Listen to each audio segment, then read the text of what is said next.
spoiler phobes. You have stumbled into A Storm of Spoilers, a Star Wars special where we are covering the second season of the Disney Plus streaming series ANDOR in 4 chunks, just like they dropped on that streaming service. This week, we are focusing on episodes 10, 11, and 12, the conclusion of ANDOR, but discussion can include content from the Star Wars movies, Star Wars TV shows, Star Wars novels, Star Wars comics, and video games, maybe. You know, the Star Wars universe. No Storm section this week, as this is the end of the series. We are not ruining, we're enriching, and we're taking down the Empire.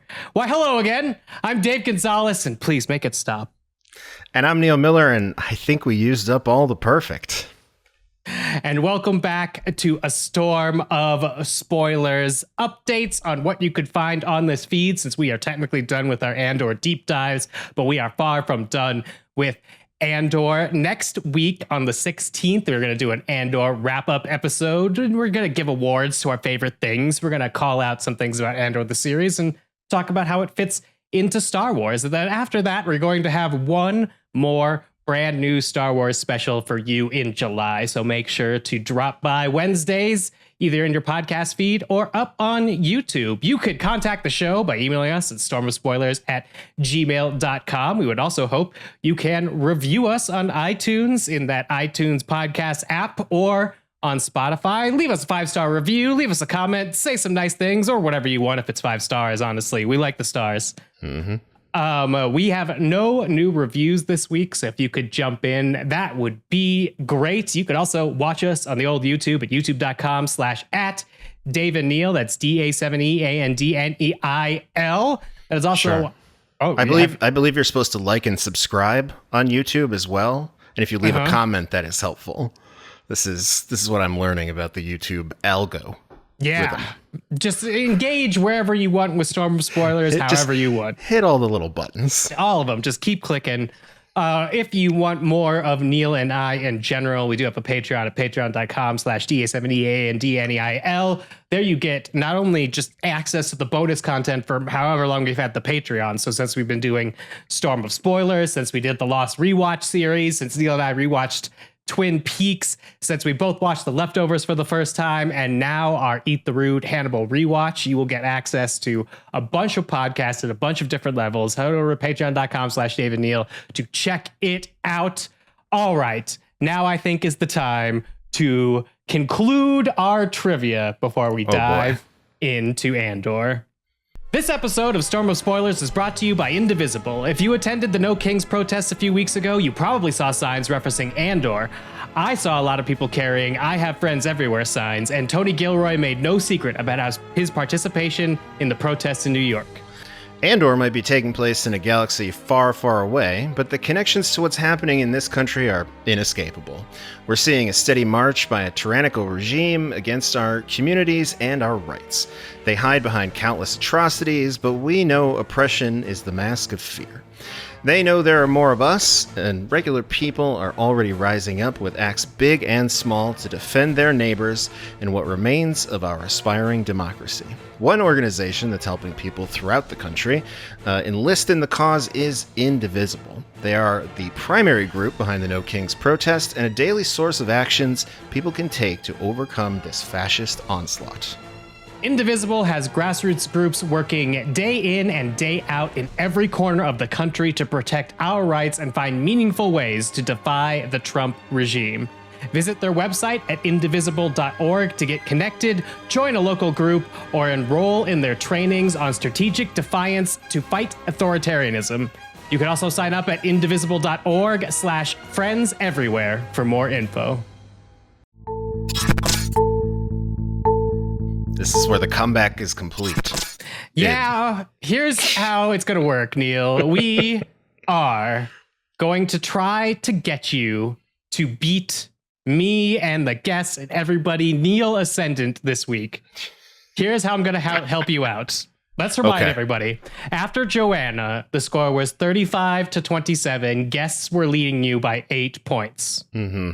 Then we had Adam Lance Garcia come on, and I accidentally invited the person who maybe knew the most about Star Wars on third and had to freestyle this finale. But after that, the score was Guess 58, Neil 43. So we were down 15 points. Which, given Adam's clear advantage in depth of knowledge of the Star Wars canon, non-canon, literally everything, I don't feel so bad about that. So here is how I'm going to try to help you out, Neil. You are down 15 points on the guests. Sure. This week, I have figured out a way for you to compete against yourself in 13 rounds comprising of 35 questions. The greatest enemy of all, yourself. So there's 35 questions. And here's how I'm going to start you off. This is not part of the 35 questions, but this is what I'm calling the Feel Good Neil multiplier. Oh, boy. If you answer this question correctly, I will multiply your complete score from today by 2 to help you cover this 15-point gap. Okay. Which gives you a lot of time to get things wrong. If you don't get this multiplier question correct, nothing happens. You just have to answer at least 16 questions correctly. Okay. So here we go. Multiplier question. Neil, as you may know, I've been playing a mobile game called Star Wars Galaxy of Heroes for a little over 10 years now. Sure. Actually, I know I played this game because we talk about it sometimes on our Patreon podcast, Dave and Neil's Pop Culture Adventure. The last time we talked about the game, I mentioned I was going to switch to farm this legendary character from the prequel trilogy, who looks to be pretty good in the active Order 66 raid, which is ironic because this character was not, to the best of our canon knowledge, at the Jedi Temple during Anakin's slaughter of the Jedi. What character am I farming to earn? Oh my God.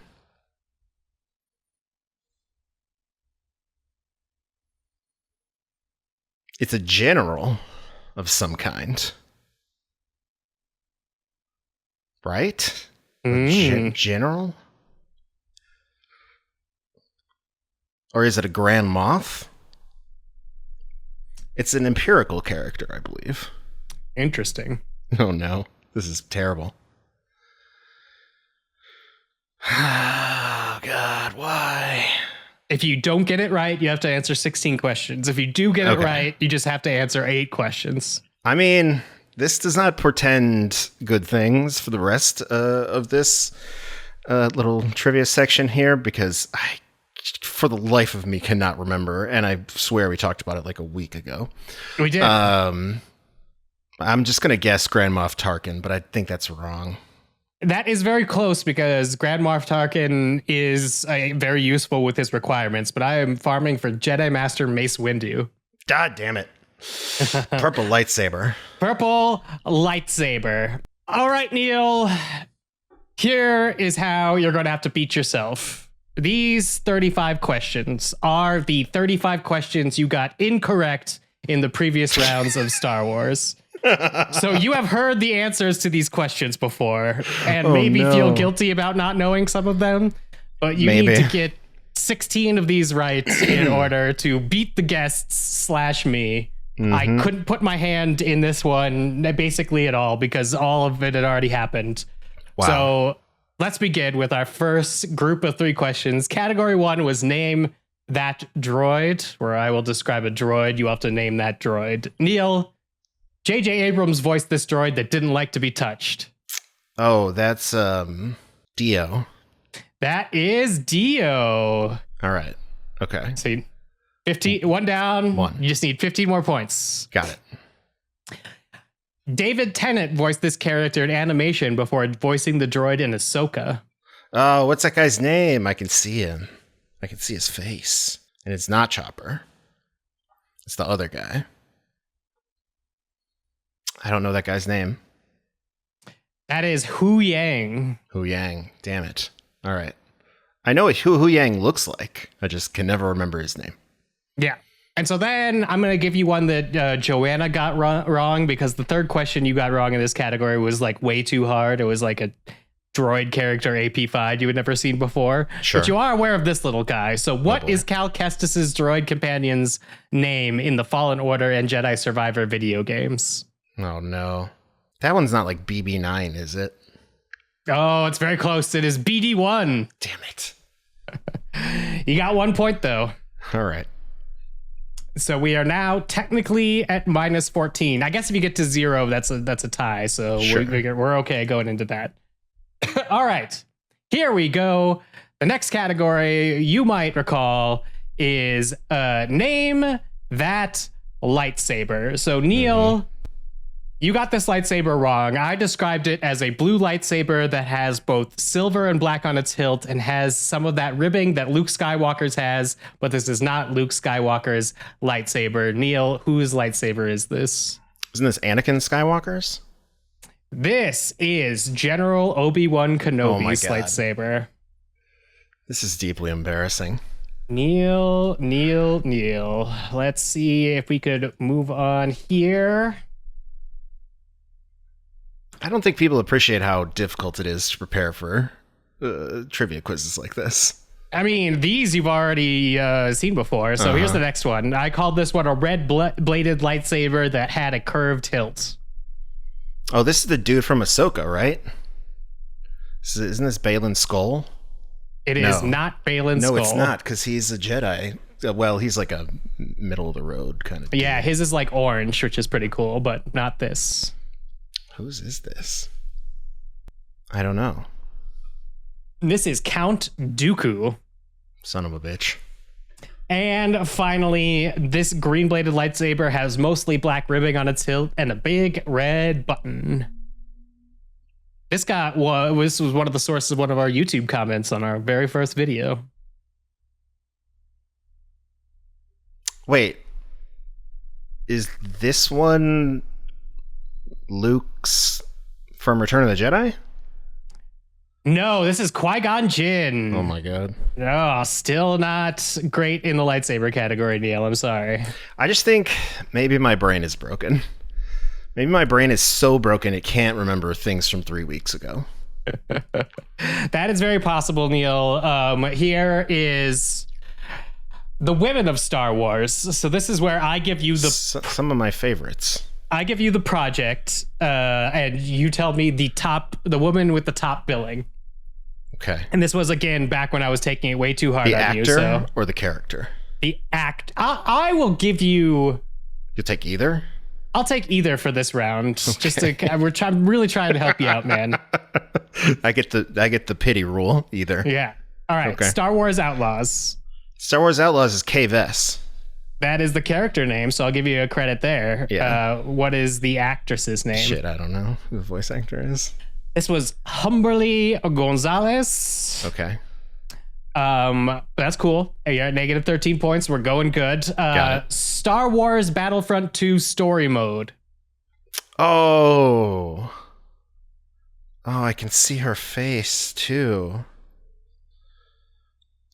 Oh, what's that actress's name? Isn't it Janina something? Janina, it starts with a G. Her last name starts with a G. I mean, I'll give it to you. Okay. It's Janina Gavankar. Yes, that's right. I knew it. See? All right. I knew most of it. I knew 65% of her name. And then Star Wars Tales of the Jedi. Star Wars Tales of the Jedi. That's not an Ahsoka. That is an Ahsoka one. Did you? Which would make it Rosario Dawson. No, this is the voice actress who originated Ahsoka. Who originated Ahsoka? She's got a clothing line now. Geeky stuff. Con personality. A con personality who has a clothing line. I don't think we've met her at any cons, though. She's been around. This is Ashley Eckstein. Ashley Eckstein. Okay. I've never met Ashley Eckstein.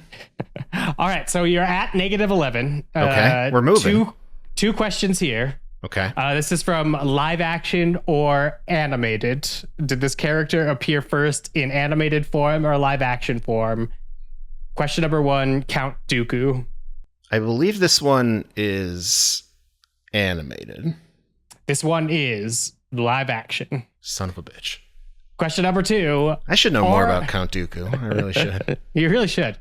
Aura Singh. Aura Live Singh. Action or animated? Who the hell is Aura Singh? She is a bounty hunter. They called her Boba Fett in the concept art. It was the fun fact I had about her when the Joanna episode happened. I'm going to guess live action. Live action is correct. Is it a Mandalorian thing? As she's in the Star Wars Phantom Menace, she could be seen at the pod race. Oh, okay.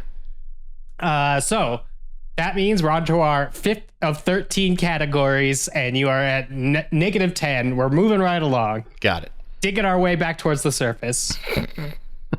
Crawling out of the Sarlacc pit. Yep. This one apparently was a very unfair category. This is space commodities, Neil. So here we go. This planet, used during the Galactic Republic era as the Jedi as a source of kyber crystals, was later strip-mined into Starkiller Base by the First Order.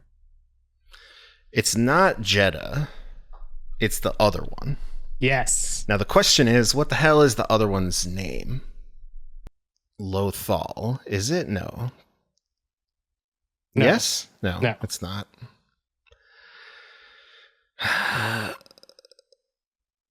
No, I got nothing. I can't come up with it.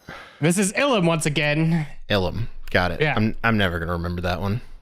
All right. Another space commodity. What is the name of the hyperdrive fuel that Disney created in Star Wars that is featured in multiple places like Solo, A Star Wars Story, and the Smuggler's Run ride at the theme parks? Oh, no.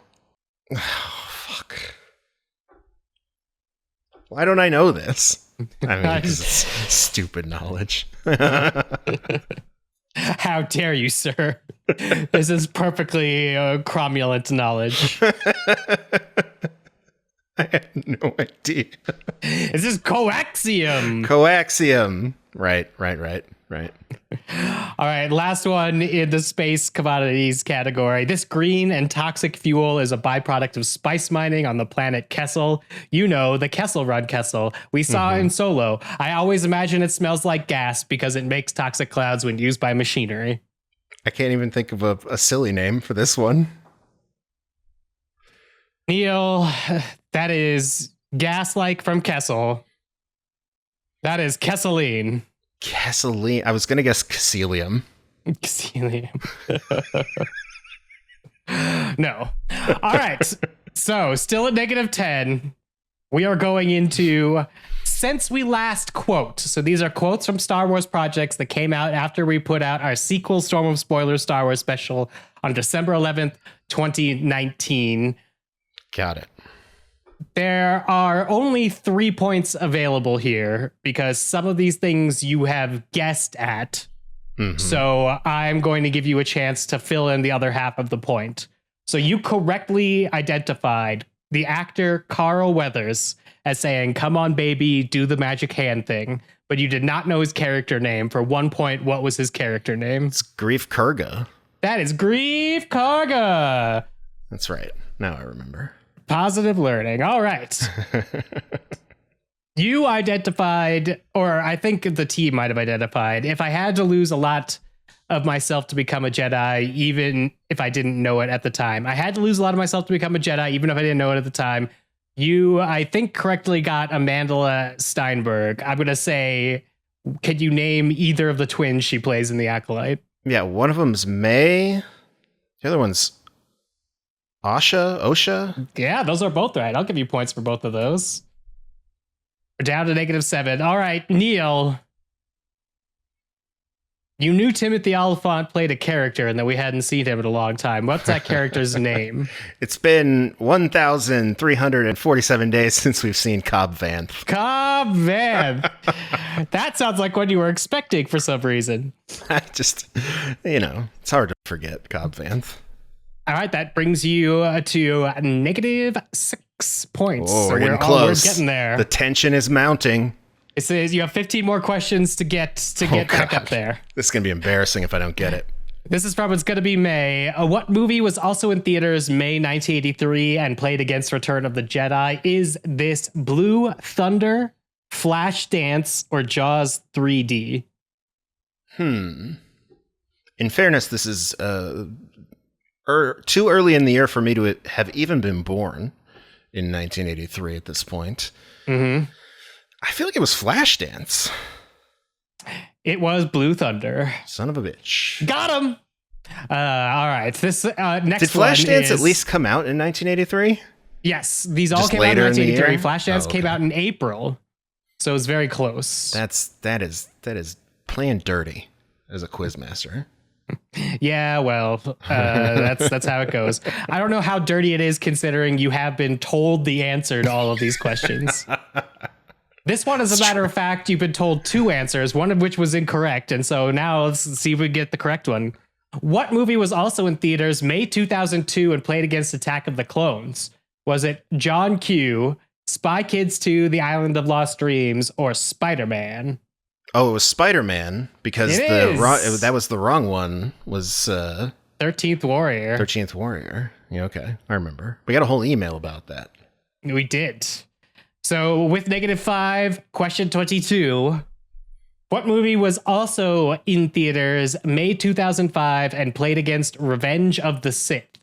Would this be Diary of a Mad Black Woman, Crash, or Corpse Bride? I think it was Crash.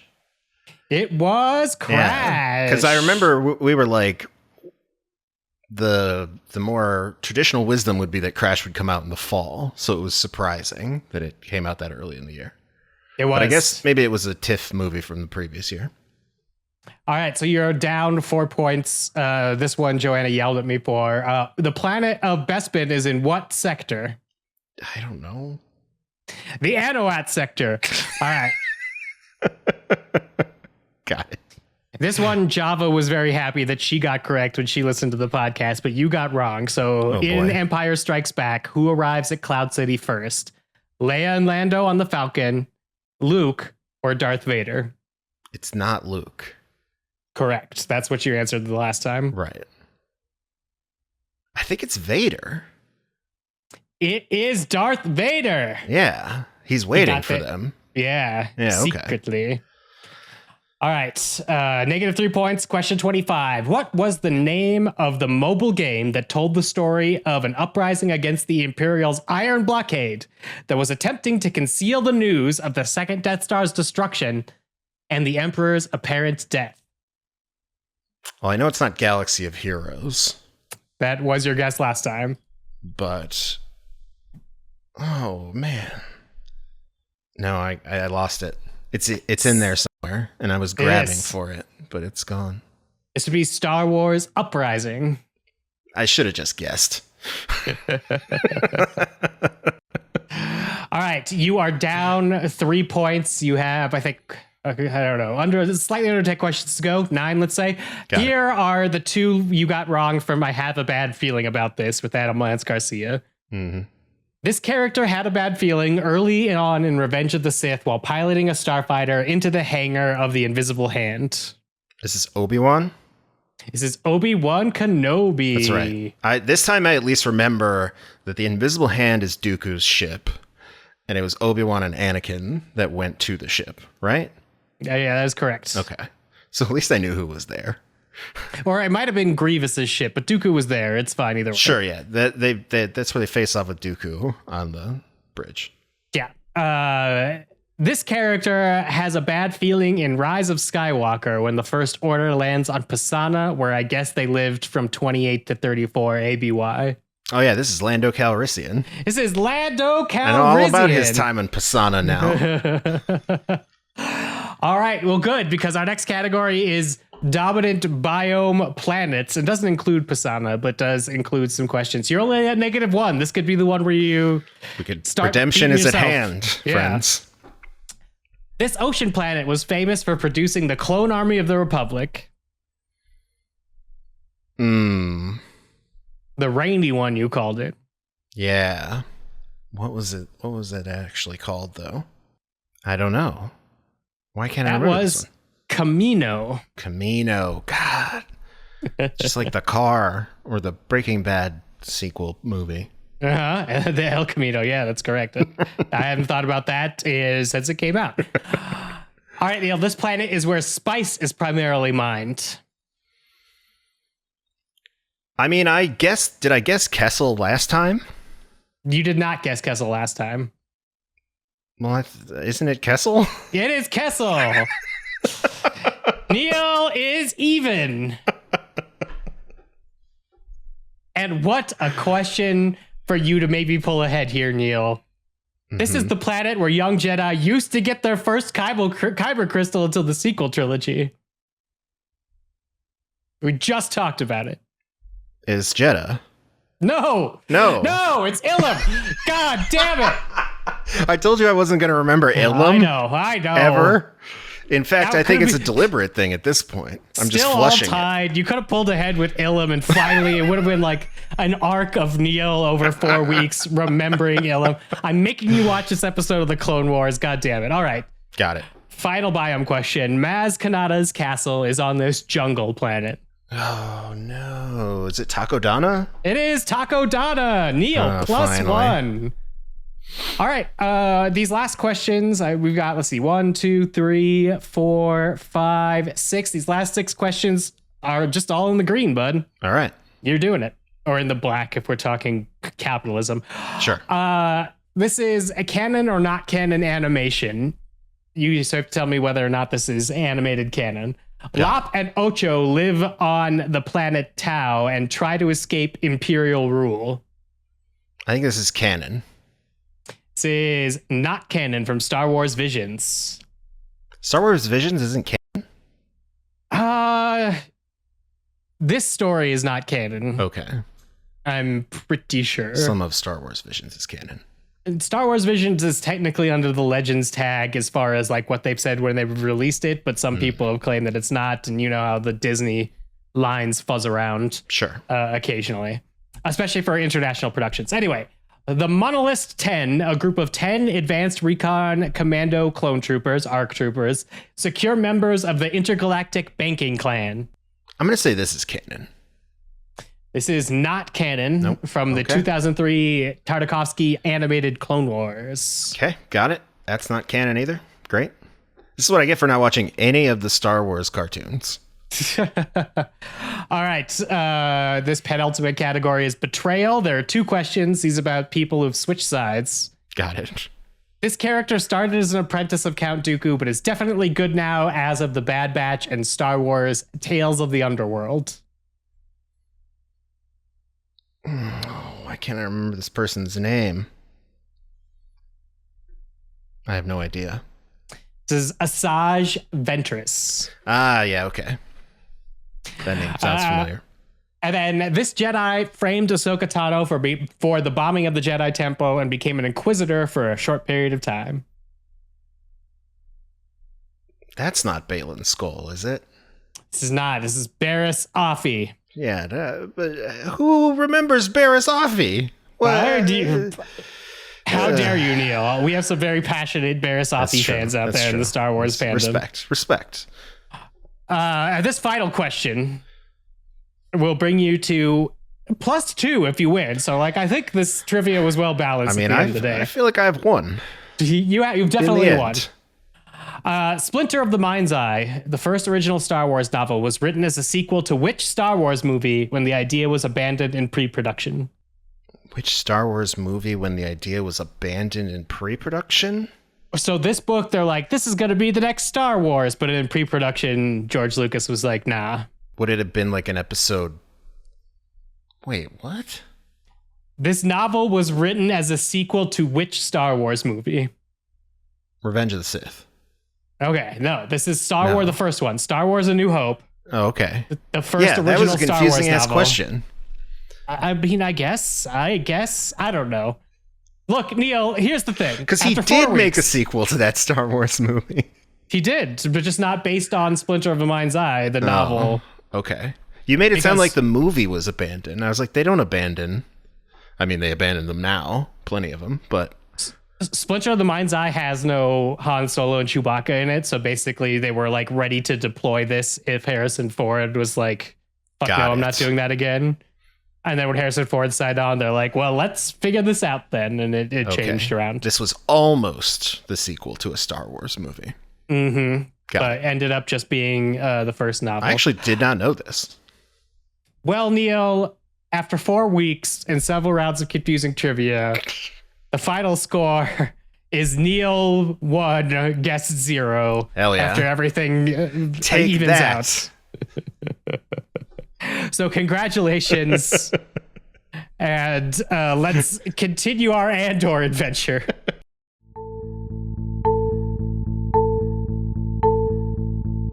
All right, right, we are back to talk about the final 3 episodes of Andor season 2. Make It Stop. Who Else Knows?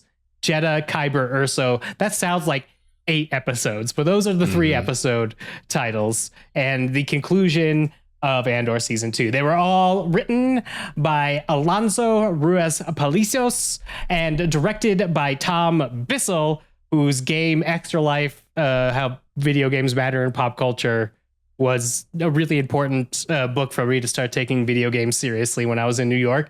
I used to have like 0 video game systems, and I was one of those snobs that was like, I don't even have a working TV, derp derp.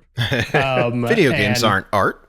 Exactly. I wasn't quite that thing. I was just more like, they're a different type of art form that I want to engage with. Like maybe we had a Sega Genesis towards the end of my tenure in that apartment, but reading Extra Life made me sort of re-engage and be able to argue why it would sort of be interesting. He then went on to write The Disaster Artist, based on the Tommy Wiseau movie The Room. I have never actually seen The Disaster Artist, the movie. Oh, interesting. The James Franco movie.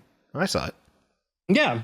I always heard good things, but I missed that particular book and movie. But he is not a stranger necessarily to writing sort of right here on the edge of the genre space. And I think he does a pretty good job bringing these 3 home as we are in BBY 1.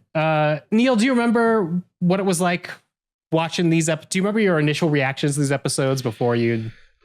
I mean, this one is unique to me, I think, because of Make It Stop being just such a banger.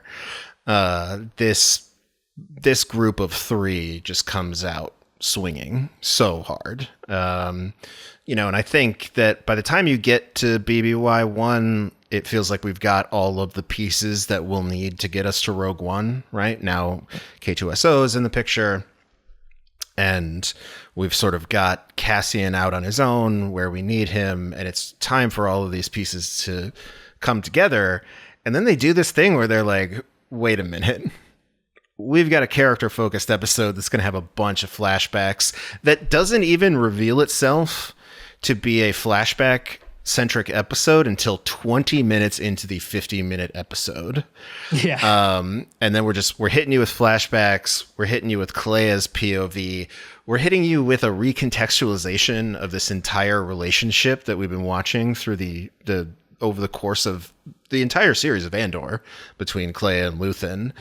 And I feel like you just feel like the show is going to another level right here at the end. And it's kind of amazing. So this was definitely my favorite batch of episodes. And because I think it has by far the best episode in it, in Make It Stop. So, I mean,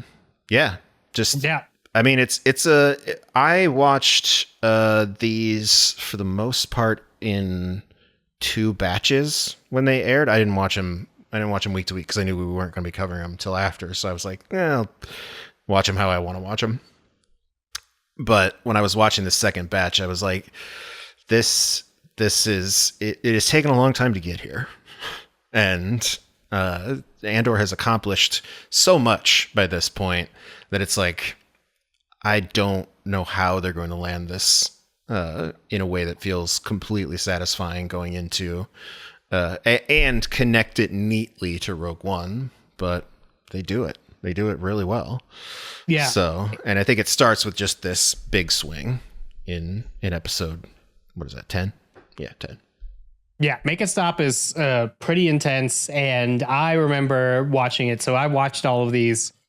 I was like the minute it dropped, I was just ready to plug in for my Star Wars for the night. So I was like, here we go. We're going to do it. Like after what happened on Gorman last week, like what sort of peak events can I see?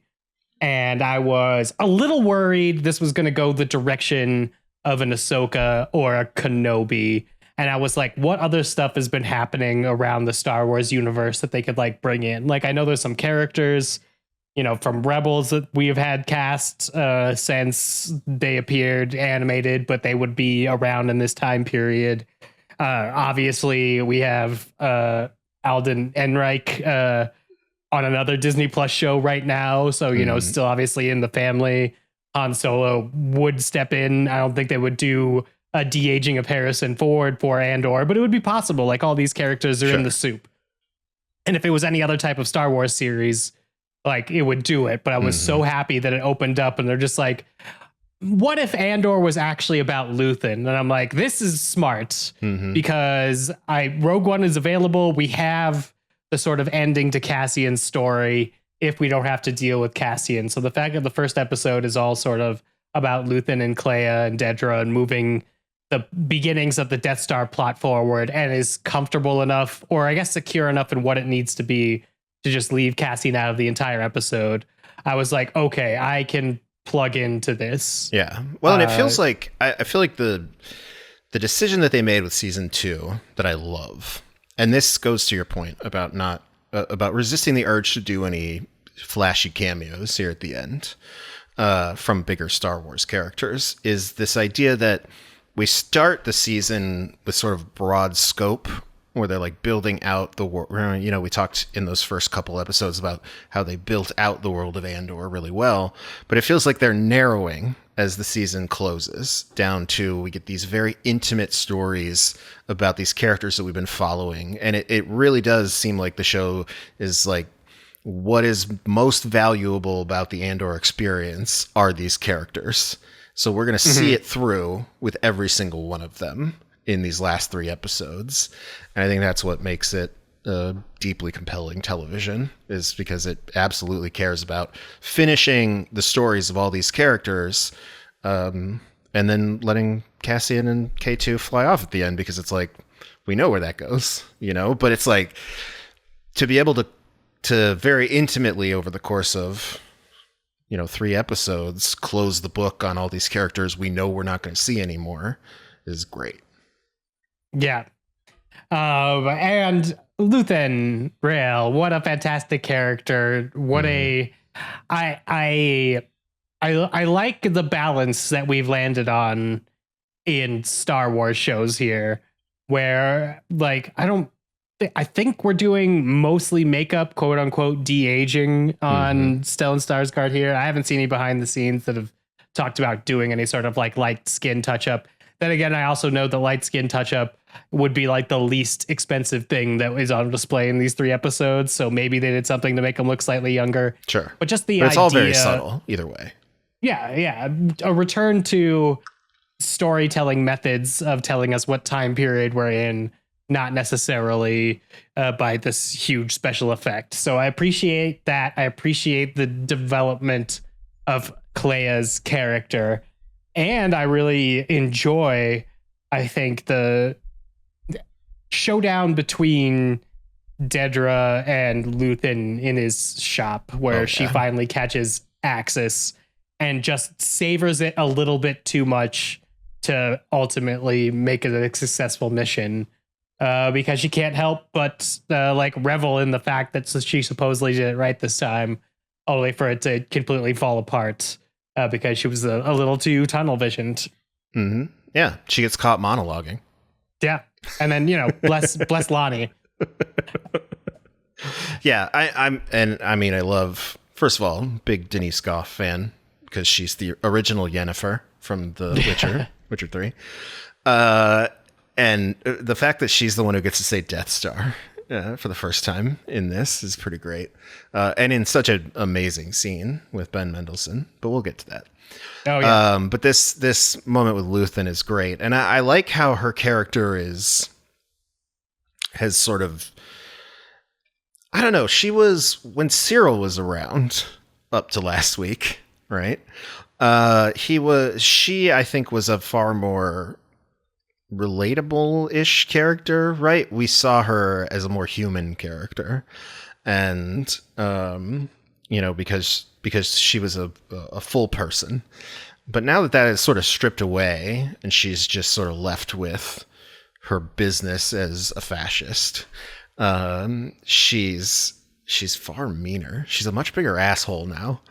And I'm like, I like this. I like this turn. This is exactly sort of where a person like this would go if like, they're in this machine and then they have to compound that with the grief of suddenly losing like the only person she actually cared about to this rebellion in her eyes. And so like I love that ultimately translates to her being a little bit too having a little bit too much bravado in this scene with Luthan and giving him time to, use that ancient knife to make his escape. Yeah, man. Props to Luthan. I don't know. Sure. Commitment to the cause. He's got to be number one on the list, right? I mean, what can I stab myself in the heart with in this museum is like, what a way to go. Yeah. I mean, everyone in this story sacrifices quite a bit, right? Cassian has a similar sacrifice ultimately. But Luthan, man, that's a tough way to go too. Like getting incinerated by the Death Star. I don't want to like compare what's the worst way to die, but like stabbing yourself in the gut and then dying slowly is really rough. But I think it illustrates how committed Luthan ultimately, even though he was a controversial figure in the movement, it seems. Well, I think that's the rest of the episodes are about. Like, they have a he very never nice, wavered, Yeah. They have a very nice action clip cadence for the end of the episode, but in terms of what our last 3 episodes are about, it's sort of like the tribute to what Luthan sacrificed himself for to get these people in the cause, and then sort of pushing them out into Rogue One, where they're gonna collide with Saw Gerrera and Jyn Erso. Yeah, well, and I love for Luthan's character too. I love the recontextualization of why he was part of the rebellion. Right, it wasn't something. I mean, he maybe would have arrived there on his own, but it's his relationship with Kleya that seems to have been the real thing that drove him into the rebellion, right? Into being sort of a radical. Because what we learn about her is that like she's actually the hardcore one, right? Like she's the badass, right. As it turns out, right? Like he was just this like scared soldier guy who's just and ultimately like what we see of their early life is that he was just kind of a swindler. And he was just trying to make his way and keep them safe and keep them fed. And she's the one who wanted to actively fight back. So she's more responsible for the entire rebellion than anyone will ever give her credit for. And what I love about it is like we may have to do this in our wrap-up episode, but think about who is the most competent spy of the rebellion. Like Kleya in one episode just comes out, and we already knew that she was very good at like keeping communications together, passing along information, deciphering information, organizing all of the things that we've been watching Cassian do, for instance. But like to see her go out into this field situation, and it's like her against an entire battalion of stormtroopers, and like the number one empirical officer that we've been following this entire time, and to see her just do her thing is awesome. Like very cool. I was like, this is great. Like I genuinely did not expect an episode like this, although I should have. Yeah, I'm very excited with the stuff we got also from like Kleya's backstory. Mm-hmm. I think I talked about, I can't remember if it was in the Calmer Storm last week, but the capability of this show to use stormtroopers as actually scary again. Like when the masked ones show up, that they're basically there to like kill people. Mm-hmm. So the part of the flashback where, they have to walk by people being executed, I think is really interesting. And then of course, like commitment from Kleya to Luthan that is vaguely in the realm of the professional, but also at a cafe on Naboo, the home planet of Queen Amidala and Emperor Sheev Palpatine. It's just like a little Star Wars moment where that's where they could have screwed up and showed me Jar Jar Binks the clown, because he apparently is back there being a clown now, but they didn't. And instead, I think it adds a like super interesting intersection point, because we didn't spend enough time, I think, really on Naboo for how important it ended up being in the world's Skywalker history. But instantly recognizable color palette for Naboo. That looks like digital effects circa 2001. Exactly. I did have a question, though, specifically about these flashbacks. So we find out that Luthan Rail's real last name is Lear. He's Sergeant Lear. Yeah. Does that mean that his real first name was Nethel? Did he just reverse his name? Is he Nethel Lear? And he turned it into Luthan Rail? Sure. I mean, Okay. Nethel sounds like a Star Wars Because he name. just reversed his last name, right? It's just backwards. So if he did that, but Nethel, I mean, that's kind of a Star Wars name, if I'm being honest. Yeah. Good old Nethel Lear. Yeah. I would guess maybe he would kept the last name, but I guess we don't know for sure. Yeah, it's true. It's really interesting. But yeah, no, I love the flashbacks. I'm just super impressed with how long the episode goes on before revealing itself to be a flashback episode that is focused on these two characters. And we're not going to go do really anything. We're not going to call upon Cassian until this storyline resolves itself. And I think that's a really bold thing to do in your 10th of 12 episodes. So, yeah, I think this one's probably my favorite of the season. Also, classic cameo from E.T.'s grandma in the hospital, like the little alien lady. Oh yeah. I was like, is this E.T.'s grandmother? Who knows? The ETs are technically. This is what I'm saying. The ETs are technically in the Star Wars canon. She looks kind of like she's from that same planet. I would like that if that's how we learned what the ETs look like at advanced age. Yeah. Is from one episode of Andor where we're trying to infiltrate a hospital to kill Luthan before he can be interrogated. It's pretty great. Let me ask you this, Dave. Yeah. In the flashbacks where he first meets Kleya as a kid, they're like clearing out settlements. He's obviously like in the Imperial Army, right? Imperial Army, yeah. What is this part of an important part of Star Wars history, or is this like, do we know what this is that he's a part of? We don't, and most of the names that we hear, the other soldiers and stuff, haven't popped up before, so it's hard to necessarily nail down exactly what. So he's just part of some past tyranny that they were doing. Yeah, he was part of a early Imperial, I guess, group that had been, I imagine at this point, conscripted to serve the Empire in whatever area out there they were. Genociding Kleya's planet. Yes. Which is, I mean, it's such an amazing layer to add to their story, which is like this original sin of like how they met is he was part of the group that destroyed her people, you know? So like that's always something that would be between them, no matter how close they are eventually. So it's kind of wild. It's very cool. Very cool. Also, cute animals in this one. I learned some things about the animals, Dave. Yeah. This animal that we meet in the scene where they discover the body of what's his name? Young.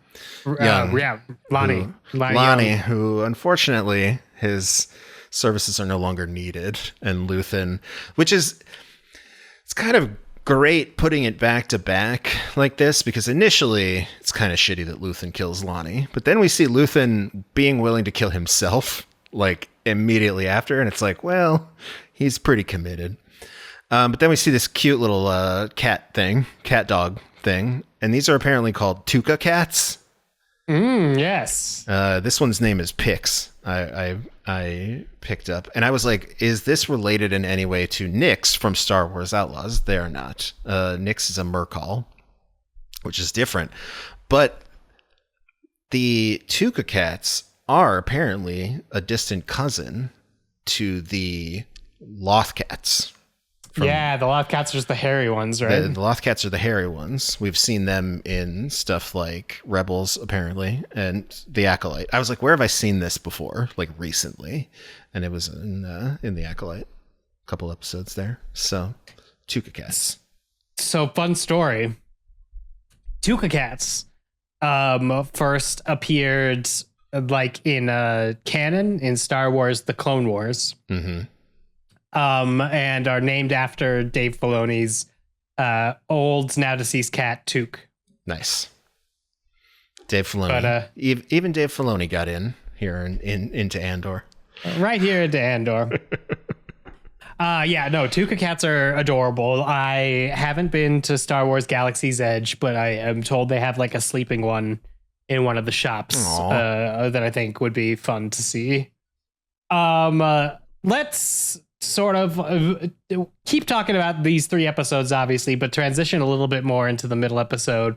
Sure. Because that's where Cassian and our other characters enter, as Kleya is able to sort of send a pulse signal out, and it's where Krennic and Dedra sort of have their face off, and we get the sort of explanation for, I think, the first time, really, about just like the chain of command of the Death Star plans. Mm-hmm. This has been a running joke for a long time. Not necessarily a running joke, but there are obviously 2 Death Stars in the original trilogy, Death Star 1 and Death Star 2.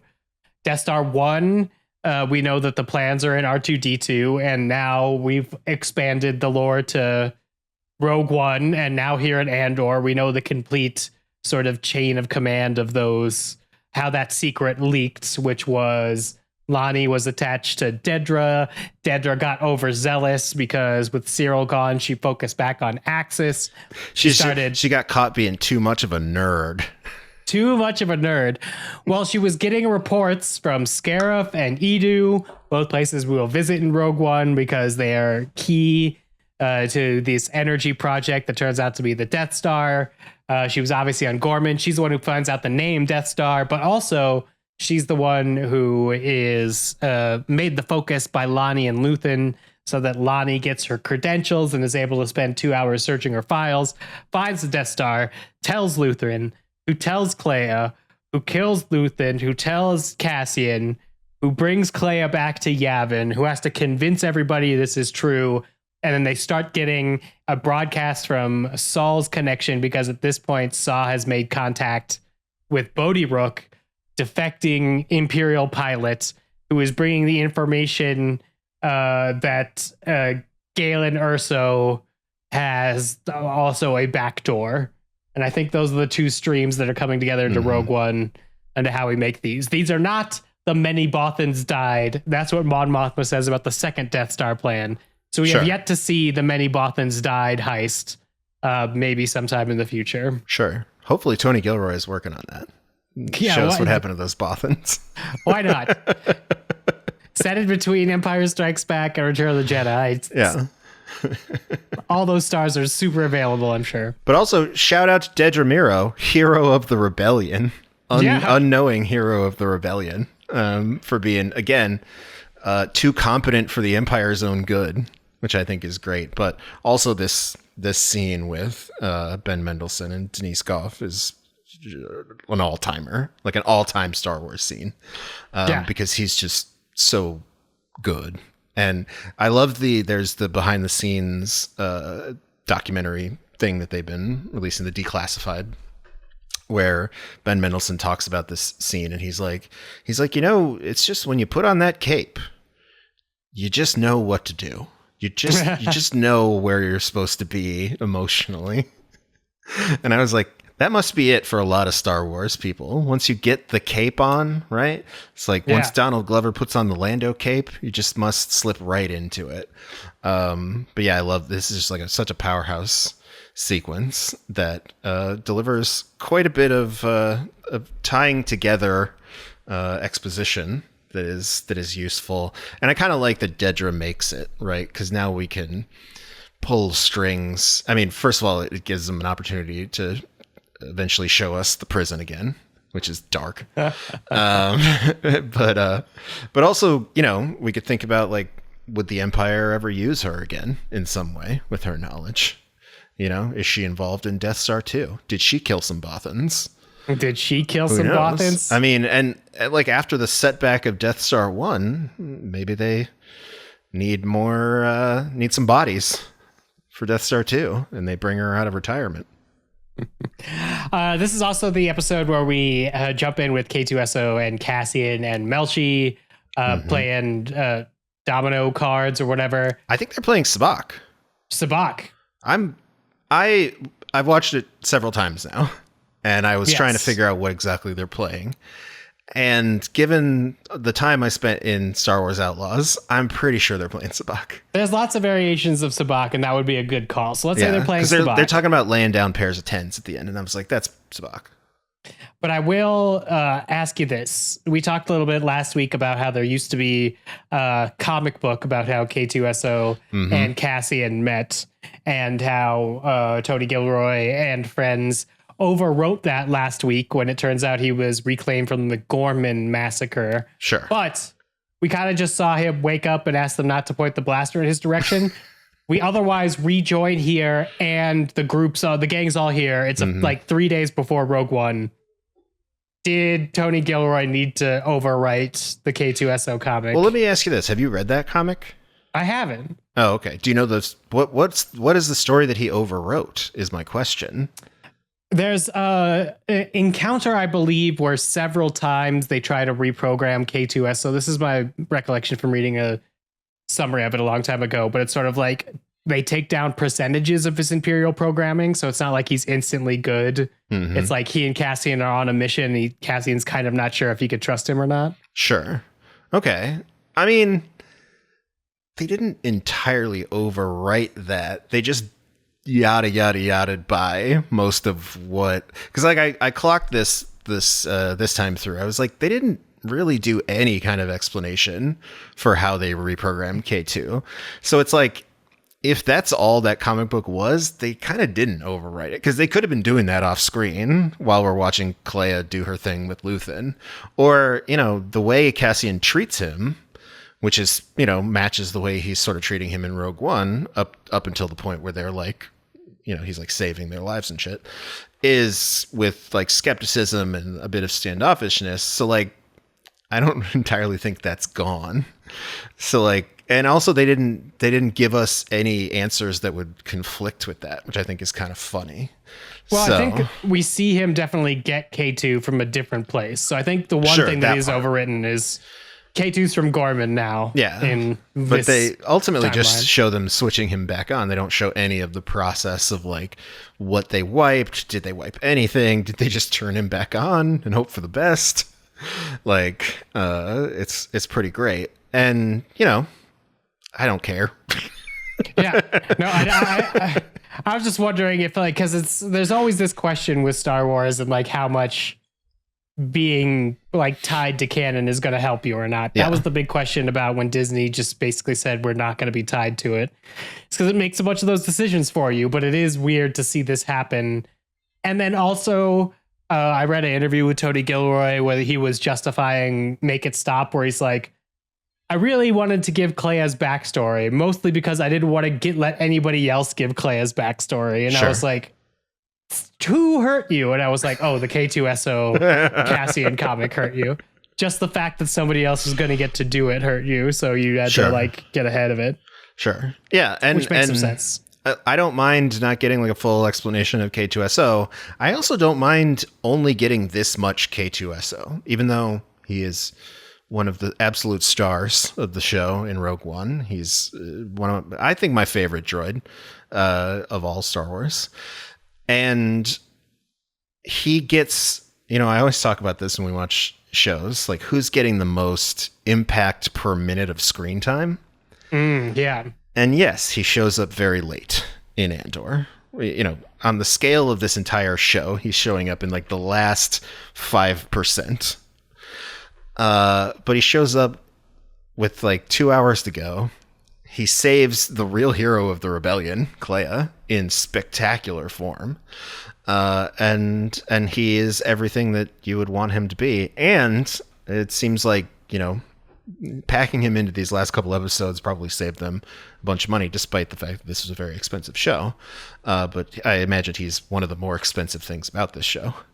And he looks great. And he looks great in lots of different lighting, moving in and out of stuff. Yeah, and I think that was the other thing that you would worry about, it being on like a quote unquote TV budget if Disney was pulling budget away is like, maybe you get to this point and K2SO doesn't quite match how good he looked in Rogue One, but I don't think that's true. I think he looks it is incredibly seamless to go from the final scene of this show, K2SO, to meeting him in Rogue One. Like, what is it, 20, 30 minutes into the movie? Mm-hmm. This is pretty great. But I do want to stop here or I guess stick with K2SO before we move on with sort of the Kleya and Rebellion stuff, because he does have a pretty excellent action scene at the beginning of the third episode you were referring to, where he goes to rescue Kleya and Melshi and Andor.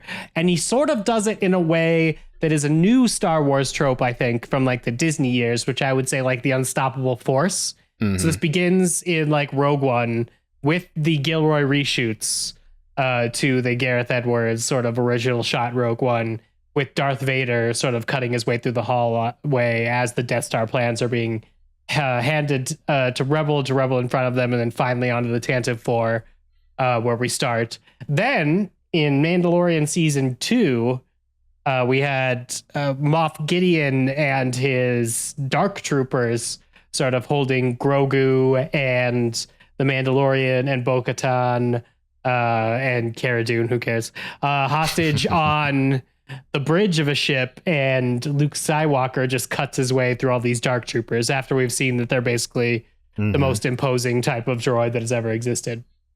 And now we have K2, who very slowly and methodically, but definitively, makes his way through a bunch of ISB troopers, probably with like maybe second to Vader, but definitely the second most interesting visual, which is using the head of the ISB as a human shield as he walks down the final stretch. A guy we really don't like. Yeah. At that point, especially. We just get to see his dead eyes as he's shot several times in the chest.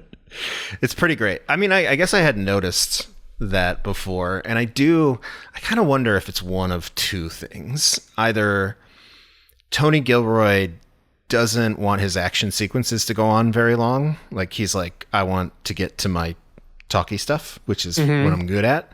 I want to get to the meat of the character work that we're doing. So like, let's just have one unstoppable force come in and end this shit real quick, and we'll do it in a fun way. Or he sees the silliness of this story world, where there are literally every once in a while someone comes along who's way overpowered. Right? Like, it's like a video game where all of a sudden they introduce a character who's just 100 times stronger than everyone else on the battlefield.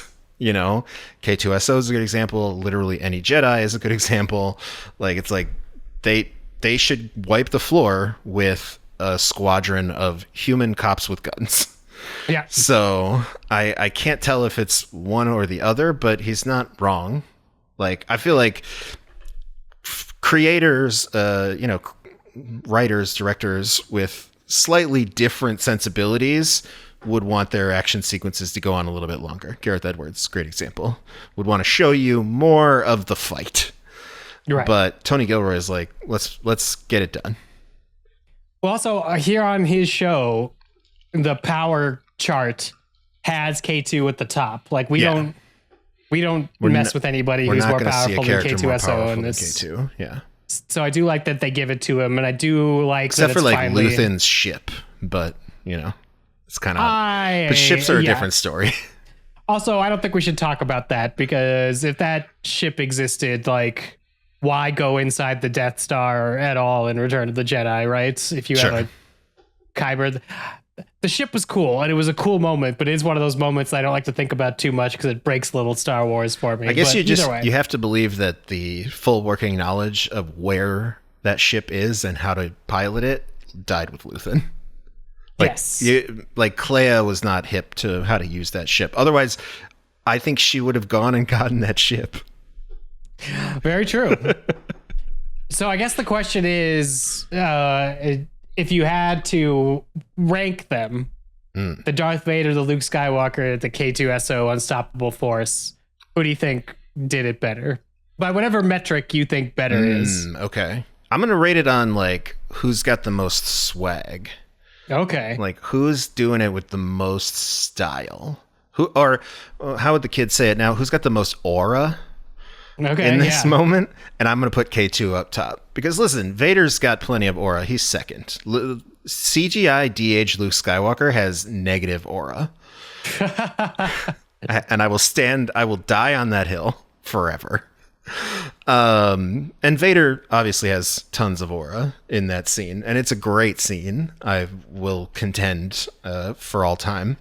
And I will always argue with someone who's like, "Oh, that scene's stupid." I'm like, "No, that scene's awesome." Like I'm sorry that it doesn't like make perfect logical sense for like him being there, or maybe he's never used his powers like that elsewhere in the Star Wars canon, but it looks awesome. Yeah, no. I am going to put Darth Vader slightly above K2 because I do like K2's run. But like when I saw that Darth Vader scene for the first time, it clicked in my head so much because in the original trilogy, Darth Vader is very rarely actually mad. But like that first scene, his introduction scene, the Tantive 5, when he like holds the captain up by his neck, even though he has all these force powers, is the most pissed Darth Vader ever is. Yeah. And to know it's because he got that close and now he has to fucking get on another ship and deal with this shit is pretty great. It's pretty great. But I will say Darth this. Vader only in context. The reason why K2 I put him above, recency bias a little bit, sure. But K2 also, we get more of it. Like it's a much more extended sequence. We get to see him messing not only with the people on the ground, but we get to see Anton Lesser's character like being completely cut off after he slams the guy on the communications board in the ship. It's like this slow burn of like, we know that once he gets up into that hallway, it's going to be hilarious. And then him using that dude, the dude who I think gets one of the better lines of this episode, the Who Else Knows episode, where he's like, at the beginning, they're looking at the security footage, and he's like, the attackers, I was told there were 3 of them. And they're like watching one woman just do this whole thing. Yeah. I think using him as a shield is pretty great. And then he has a pretty great line at the end, but we'll come back to that when we get to our awards. We will. And then I guess with the remainder of this episode and sort of until we tip off and go directly into Rogue One is this sort of idea that Kleya doesn't like the Yavin group and the Yavin group does not like the Luthans. And we all need to come together and decide who's like wagging the dog here or not, which I get and I think is well acted, but I do feel a little hesitant because there's that line that Saw Gerrera has at one point where he's like, I keep hearing when I need help that like the rebellion's everywhere, but like now that I like try to do something, all of a sudden it's like a tiny fragile bird. So my question to you is, what has Luthan done that the Yavin 4 group thinks is too intense in this past year? I mean, I do think that, and we've talked, we especially talked about this last week, where this show is the reason why it feels so politically relevant to our world is because it's showing us accurate depictions of things like, you know, not just like genocide, but, you know, we talked about how it showed very accurate depictions of like how false flags work, you know, last week. And this, I think, it's a brief look at it, but it is a really interesting look at how coalition building is very difficult, right? Yeah. So if you see the rebellion as this widespread coalition, Luthan is probably on the more extreme radical end, right? He will blow shit up for the rebellion, and he knows, you know, he's ready to die for the rebellion, literally. And he also knows that action is going to be necessary in order for the rebellion to move forward. It's not all politics. It's not all diplomacy, as Mon Mothma would probably have it for the most part. Right. Or I think it's Benjamin Bratt's as definitely Bail Organa would have it, right? Bail Organa's like, if more of you would have voted for Kamala Harris, we wouldn't have been in this mess to begin with. Well, I think Bail Organa is hoping that like some space wizards are going to show up and help, or that He the does. the He Force has will raised will one a half of solution. space wizard. The Force will will a solution for Bail. But Luthan he's on the more radical end of the spectrum, and he's been doing, I mean, he's the guy who, when he was talking to Cassian about Gorman, was like, if it burns, it'll burn bright. And that is a very radical thing to say, because we don't ultimately want to sacrifice the Gorman people, but he was also right.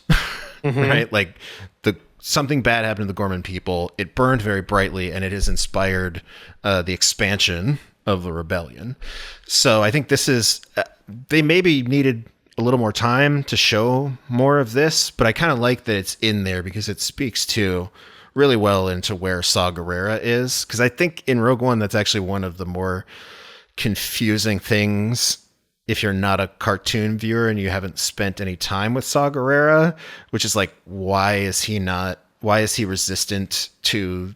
paranoid, and why is he resistant to the other elements of the rebellion? I thought they were all on the same team, but it's like the rebellion is that's part of why it's very different from the Empire. The Empire is a fascistic, across the board, aesthetically the same, very rules-based organization. And the rebellion is just people coming together in different groups to have to fight against this monolith of the Empire. So I think that's, I like it. I think it's good. Yeah. No, I definitely like it too. I like this sort of complexity. Got to make friends with some weirdos if you're going to get it done. Well, I also like how it serves as a bridge so that we know where everybody is as we kick off into what we know to be Rogue One. Mm-hmm. So, like, the fun thing is the Luthan group that's doing the heavy lifting here. Really, this 3-episode block is their big push. They're like, we have the info of the Death Star. Please let us go hunt it down. And ultimately, at the end, there's this radical group that's saying something's up, and there's Saw's partisans on Jeddah saying something's up. And 2 of those alarms going off at the same time is enough for them to be like, let's at least send Cassian to figure out what's going on. Well, and again, just as he was right about Gorman being terrible, but also inspirational, the work that Luthan did all these years, when it all comes down to it, the ultimate result is what saves everyone. Right? Yeah. They get the Death Star information. They eventually get it to the little farm boy who can blow up the Death Star with Galen Erso's trapdoor. And it's literally the whole point of A New Hope is they use this information to destroy the Death Star. So, radical or not, Luthan, extremely important part of Cassian's very right when he stands up for Luthan against the more moderate elements of the rebellion. Everybody's a rebel, but some of them are less into the blowing up building part. Right. That's only the Saws and the Luthans. Sure. Well, and Cassian and Bix, they're kind of into it. Yes. I mean, either way, not Mon Mothma, who eventually becomes That's just like a fun thing for a couple to do on a weekend, though. Blow up a building.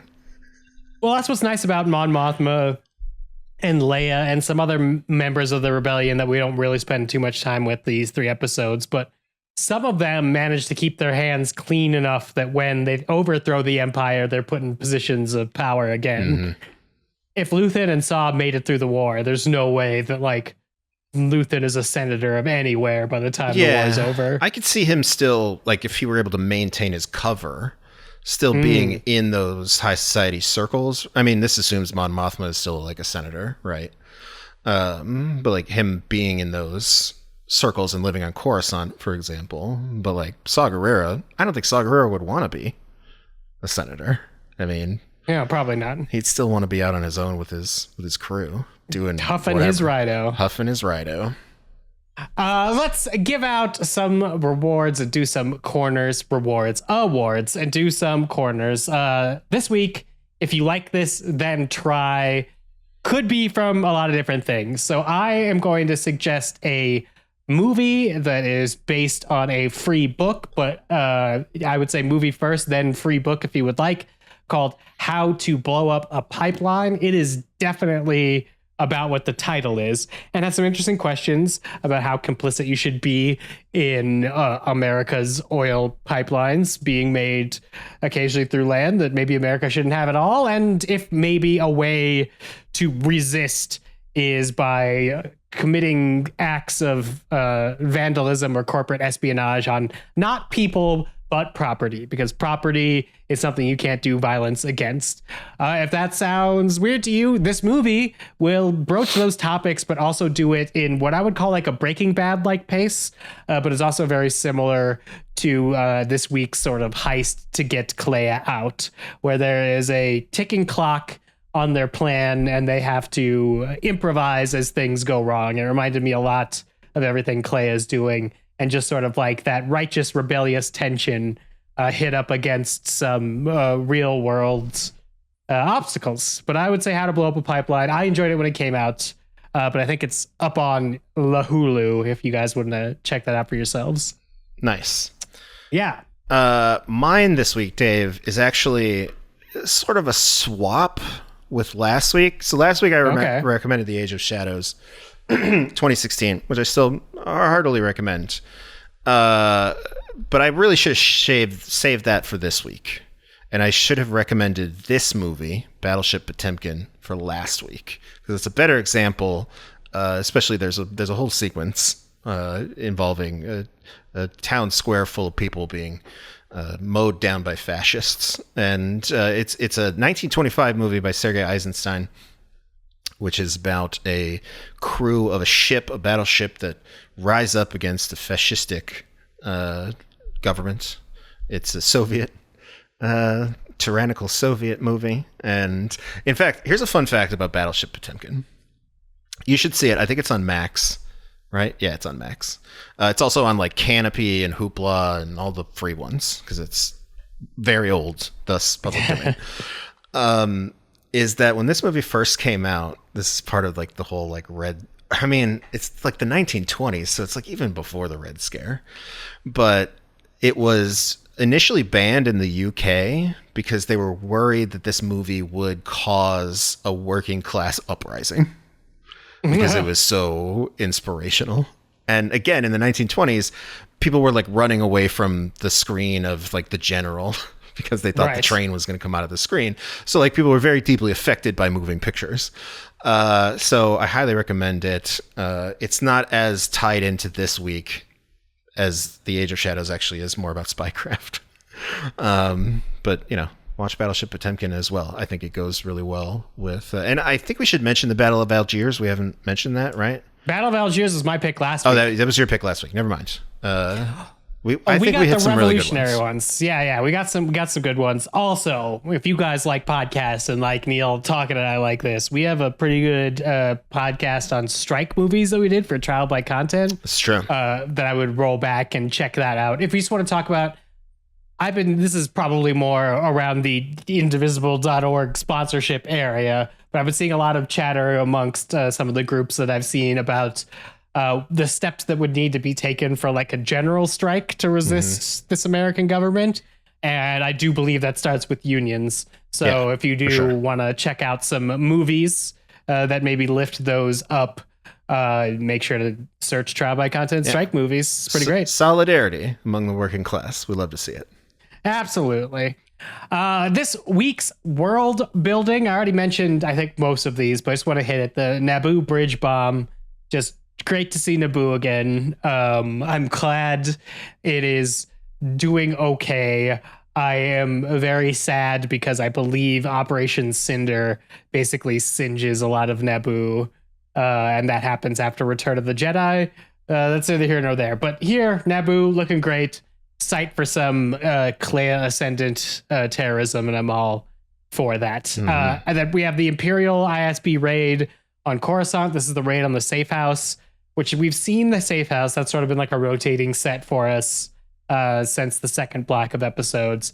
But this one, I think, does a pretty good job of sort of like the movie Dread 3D, of sort of like establishing these like very dreary blocks that have been made for groups of unwanted people and what happens when the police have to raid it. Mm-hmm. I think is pretty cool. And not cool and like we like it, but I think it's really good world building here, especially like where K2SO's parked and he could see the Imperial shuttle land. And then after they're all coming out with Kleya, you could see like a group of people gathering, sort of like pointing at the Imperial shuttle, like kind of gawking. And I'm like, I've seen this, but I've never seen it on Coruscant. Usually if we're on Coruscant, we're in fancy Coruscant. We talked about that a little bit last week. But I'm always happy to see non-fancy Coruscant too, because there's just so many people there. And then the Eternal Rebel conflict we talked about, where there's lots of other different pieces all trying to rebel as they see fit. And the thing that sort of brings them together are these Death Star plans. Or maybe the blowing up of Jeddah might be the thing that brings them together in Rogue One. Yeah, I would like to add one thing, Dave. Yeah. The increase in quality in medical care in the Star Wars world. Because listen, I know that at this point, Luke and Leia, this is what, about 18, 20 years after they were born. At that point, Padme dies of a broken heart. Yeah. But here we see the Empire keep Luthan alive with a pretty gnarly stab wound to the midsection for a long time. And presumably, had Kleya not done her thing, would have been able to keep him alive much longer. So, like, the quality of medical technology seems to have gone up in the world since the prequels, at least. Well, I mean, I think it is a good amount of medical technology that the rebellion is just never going to have access to. That's true. That's true. Because, like, in, like, I don't know, 5 years... Coruscant is like the New York City of this galaxy. Yeah. Luke is, like, mauled by a Wampa on Hoth, and they're just like, throw him in the tank. So, like, you could get professional medical care, or they throw you in the tank. That seems to be the two sides of the Star Wars medical world building. But I do agree. The best hospital we've seen in Star Wars thus far. Even better than a medical frigate. Mm-hmm. All right. Who was your BBY year number 1 MVP, Neil? Well, I think I'm going to give it to Kleya. Because I did not... she's been a good character throughout the entire show. She's been a compelling part of what I thought was just the Luthan storyline. But in these final 3 episodes, they turn that on its head. And I realized that I've been watching the Kleya storyline the entire time. And I've been watching this story about how she was perhaps the linchpin of this entire operation. And how she was maybe the most important person, right? At one point, she's the only person that has the knowledge necessary to go and get the Death Star plans, right? Like if before she's able to get to Cassian and Wilman, and before she's able to get her message out, if she is killed, that's it. Yeah. Like all that information goes away, and maybe Galen Erso gets a message out to the rebellion. Maybe they listen. Probably not. Without what she does, I think the rebellion does not arrive at being able to destroy the Death Star, or at least we don't get the events of Rogue One.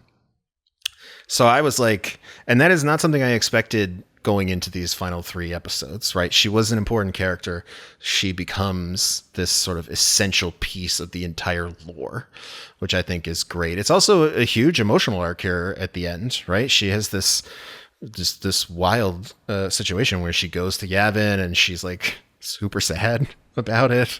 And she's this outcast, and she has this really lovely moment at the end with Vel, where it seems like she might be okay.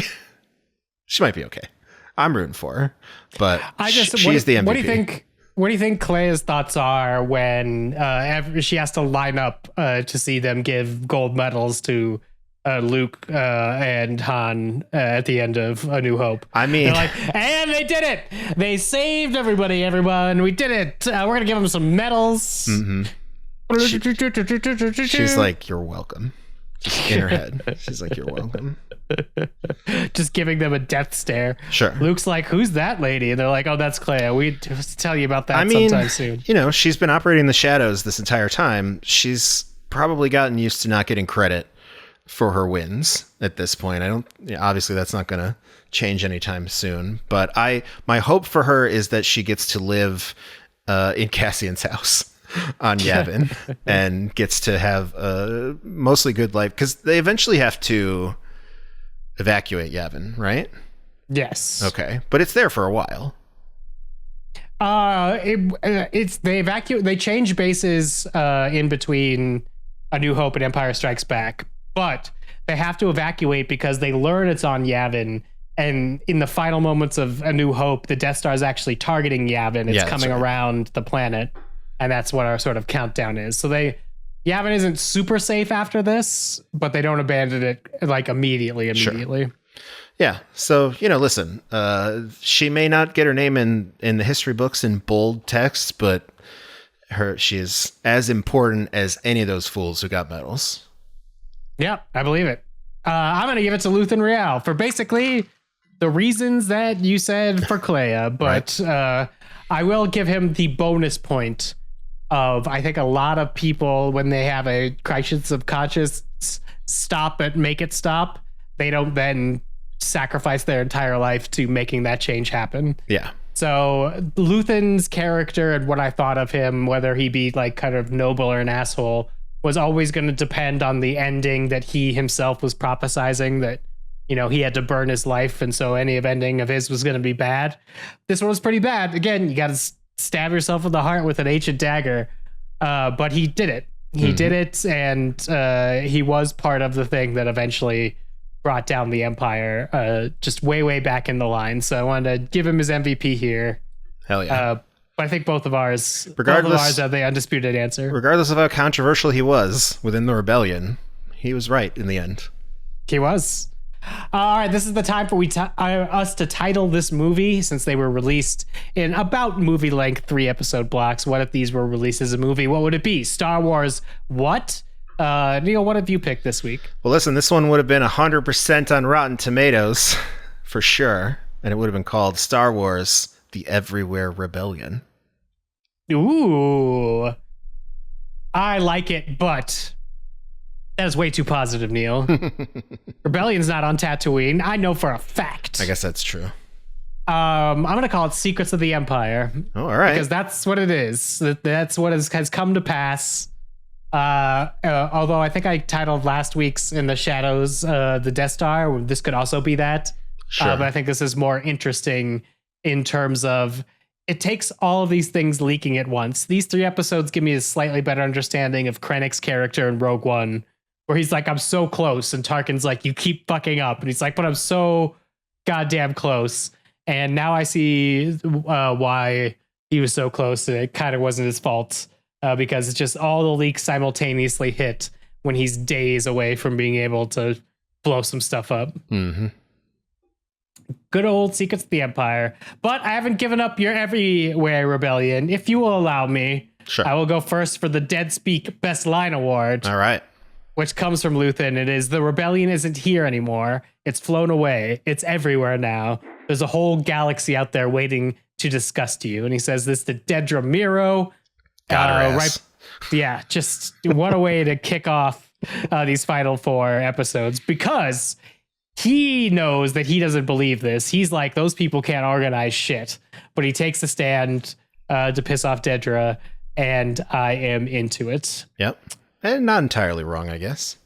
No, not entirely wrong. I just don't think he has that faith. That's true. Like I don't think he has that faith in General Dodonna and Draven and all of that. Sure. Anyway. But I think he has, I would say that Luthan goes out knowing that his people are still out there.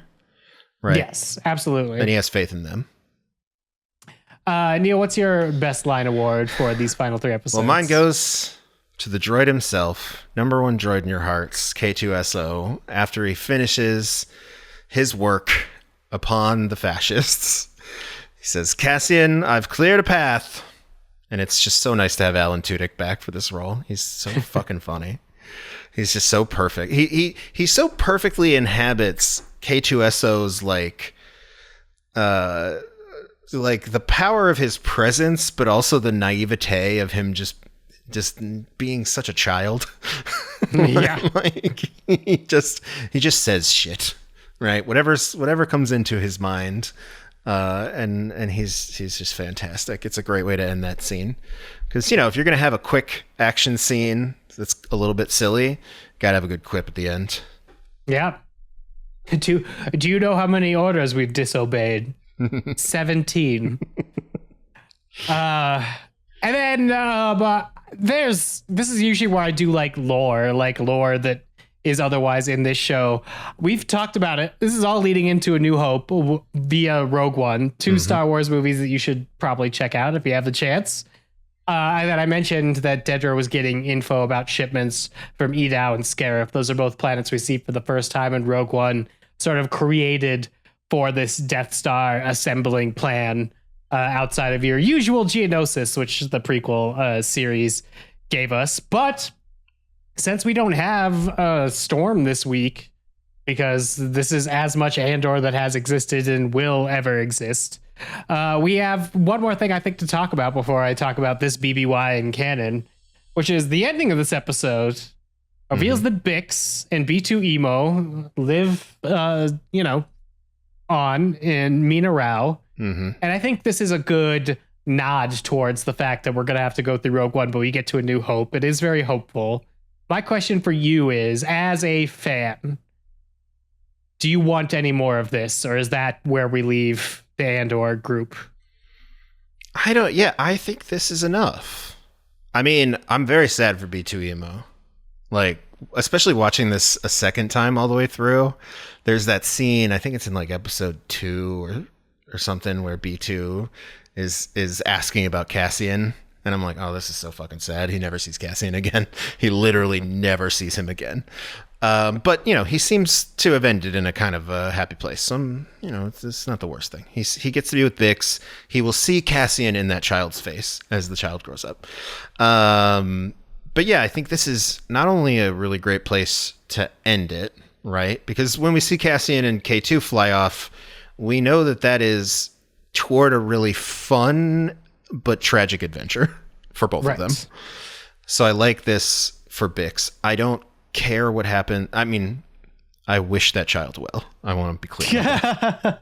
I hope the child grows up and has a great life. You don't need to know what happens to that particular child. Need to know what happens to Bix and Cassian. That child does not need to be canon important going forward. Because I know that this is a thing. We've all done it with our favorite story worlds, where it's like, oh, there's a child. Who does that child grow up to be? Is that child important? Does that child have a lightsaber? Does that child have force powers? Is that child an X-Wing pilot? Where is that child going to show up as a cameo in a future movie? Or is that child already in the sequel trilogy or some shit? I don't care. I don't really. I think that the nice thing about Andor, and this is one of the questions I think we should probably answer next week, but one of the questions that is simmering is, will we ever get another Star Wars show like this again? Will we ever see its like again, Andor? In the sense that it's like, it is a Star Wars project, movie or show, that is very specifically about the people that live in this world and the rebellion and how the rebellion operates, and not about the Force or the Jedi and the Sith and all the magic shit. And that is interested in telling human arcs in a long form way that is incredibly satisfying. And whether we do or not, I don't need them to be connected to Andor, because I think Andor exists on its own with Rogue One as this kind of miraculous project to make like a really full-fledged, like well thought out extended prequel to one of the most popular and greatest movies of all time, Star Wars, like the first Star Wars, right? Like, to me, this feels like now Tony Gilroy has been working for the better part of a decade, right? Ever since he came on to Rogue One to help them finish Rogue One, to tell this very complex holistic, I guess is the word I'm looking for, prequel to the original Star Wars. And it gets right up to, butts right up against it, obviously. So no, I don't think so. I mean, I would much rather have a similar creative team or parts of this creative team go off and tell me about the Bothans. Oh, right? yeah. Bring back Genevieve O'Reilly as Mon Mothma and tell me a story that's set a couple years later, and let Bix have a good life on Mina Rao. Like, she's been through a lot, and let that kid be a normal kid. Like, not every character needs to have some huge thing to do in the greater canon. I agree. I will say, however, that little child, by the time that the movie The Mandalorian and Grogu takes place, will be a very precocious 13 years old.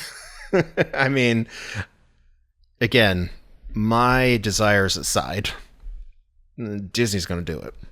Yeah. Disney's going to put another Andor somewhere in there. I mean, I think it's a good way for this story to wrap up, right? It's a hopeful note to end, even though Cassian's story ends very tragically.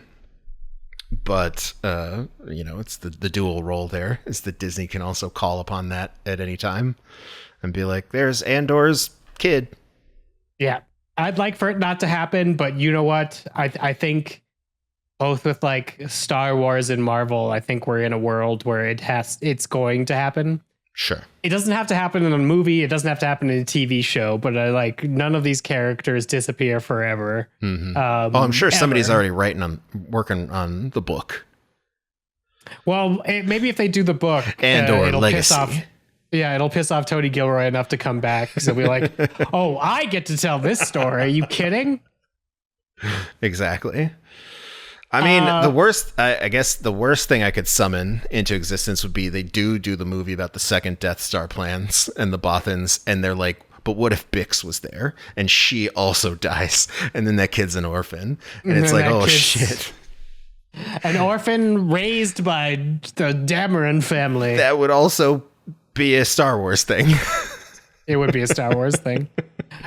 Before we head out, I'm going to touch on some things that happened elsewhere in canon, because BBY1 is kind of important, but also it gives you an idea of sort of like the pieces of the rebellion sort of coming together here in BBY1. It isn't just these pieces we're dealing with in Andor. Specifically, Leia Organa at this point in this year rescues the Mon Cala king, Lee Char, from an Imperial prison on Strokal Prime. And with his dying words, he pledges the Mon Cala fleet to the rebellions. This is where we get the Profundity, the ship that Admiral Raddus will fly in Rogue One, is through the Mon Cala fleet. And the home one is from the Mon Cala fleet. I believe the medical frigate's from the Mon Cala fleet, but like a big get there from Leia in terms of getting the rebellion some actual fighting power. This is also the year where officially Bo-Katan gets the Darksaber. We talked about it a little bit last week, but Sabine Wren just gives the Darksaber to Bo-Katan, which ends up being a problem for her because you have to win it in battle. But have you ever heard of the Duchess laser weapon, Neil? I don't think so. This is a cool thing that the Empire invented in BBY1. It is a laser that targets Beskar Beskar armor. So Mandalorian armor that's made out of that special metal, and sort of like turns it into a weapon that vaporizes everything inside of it. So it uses the armor against the wearer. And Sabine and Bo-Katan have to destroy this Duchess in an arc of Star Wars Rebels, and they switch it to use against Stormtrooper armor and just melt a whole bunch of Stormtroopers. It's pretty fun. The Ghost Crew, so this is the crew at the center of Star Wars Rebels, destroys Thrawn's TIE Defender factory on Lothal, and Lothal is liberated. Good news for the Lothcats. Yeah, good news for the Lothcats. This is where the Ahsoka live action series picks up, is Sabine's living on a liberated Lothal, wondering if Ezra's going to come back. Because Ezra gets transported away with Grand Admiral Thrawn, but not before, in BBY1, Ezra discovers the world between worlds, Star Wars space that lets you step in and out of time, that we've seen in Star Wars Rebels and in Ahsoka. But sort of like the most mystic Star Wars gets also happens here.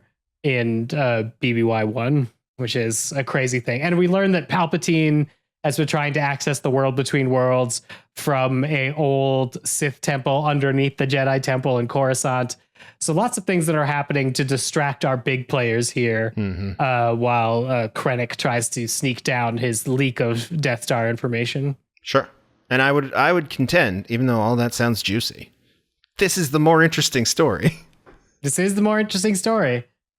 All right. I think we did it. I think that is our final batch of episodes for Andor, but don't worry. We are not done with Andor yet. We will be back next week to wrap up the show in general. We're going to do some superlatives with the whole show in mind.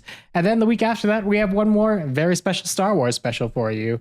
So until then, I don't know, be excellent to each other, and maybe just take a second and thank Luthan Rail that we got to blow up the Death Star with our little twink farm boy.